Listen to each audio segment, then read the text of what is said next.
Sa mga adik sa Mobile Legends dyan, hanggat sa hindi lumuluwa ang mata, tuloy ang laro. Hanggat sa hindi namamaga ang mata, email ng email. Ang kailangan mo kasi dyan, pagpuyatan mo para tumaas ang rank mo. Di ba?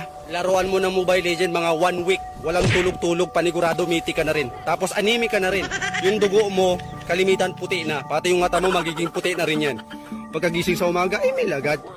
Pagkasapit ng tanghali, email. Pagka break time mo sa trabaho, email. Pagka-uwi mo ng bahay bago ka matulog, pag ka na matulog, mag-email ka na lang hanggang madaling araw.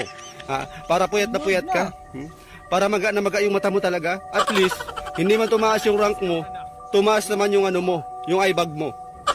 Dapat kasi niyan, nakapokus ka lang sa Mobile Legends.